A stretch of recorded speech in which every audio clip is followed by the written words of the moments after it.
यह संसदीय डिक्टेशन उच्च गति अभ्यास रामधारी गुप्ता प्रतिलेखन संख्या 79-80 शब्द प्रति मिनट की गति से है। यदि यह आपको अच्छा लगे तो लाइक, शेयर और सब्सक्राइब अवश्य करें। रेडी।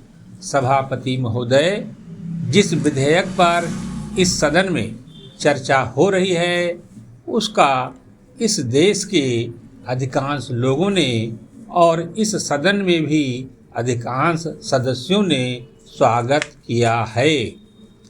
इसलिए इसमें दो राय नहीं हो सकती कि यह विधेयक जनोपयोगी है। यह ठीक है कि कुछ लोगों ने, जिनके निहित स्वार्थ हैं, इस विधेयक का विरोध करने की हिम्मत की है।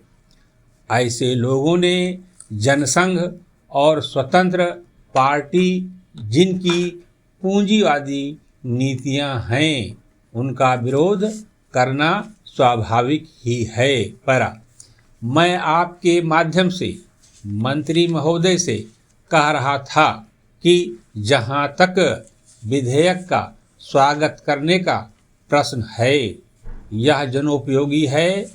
जहां मैं इस विधेयक का स्वागत करता हूं, वहां यह भी निवेदन करना चाहता हूं कि इस कानून को सफल बनाने के लिए, जैसा प्रधानमंत्री ने सदन में अभी कहा, जो लोग इसका स्वागत करते हैं उनको उचित दृष्टिकोण और ईमानदारी के साथ काम करना चाहिए।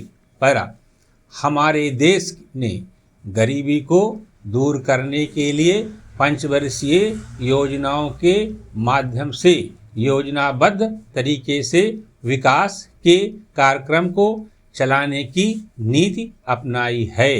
विधेयक के सिलसिले में जहां यह विरोध किया जाता है कि इस विधेयक से एक तानाशाही पैदा होगी, अधिनायकवाद होगा, वहां मैं यह निवेदन करना चाहता हूं कि यह विधेयक उन लोगों पर जो पूंजीवाद के जरिए से, एकाधिकार के जरिए से हम पर नियंत्रण रखना चाहते थे और जिनकी पूंजी इस विधेयक के अभाव में बैंकों के माध्यम से बराबर बढ़ती जा रही थी, रोक लगाता है। उनकी नीतियों का परिणाम यह हुआ, देश के चंद लोगों की पूंजी जो इन बैंकों के स्वामी थे अत्यधिक बढ़ गई।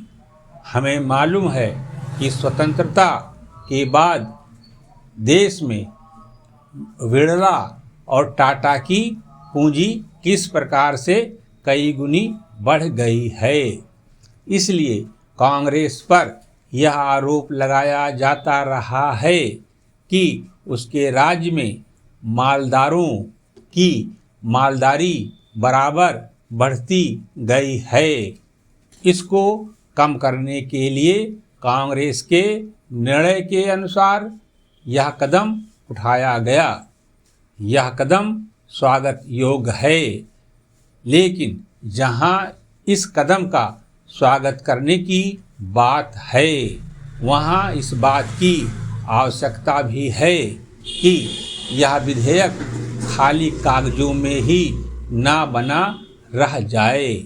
आज के ज़माने में हमारे शासन में जिस तरह से नौकरशाही का बोलबाला चला आ रहा है, जिसको यह सरकार समाप्त नहीं कर सकी है। समाप्त।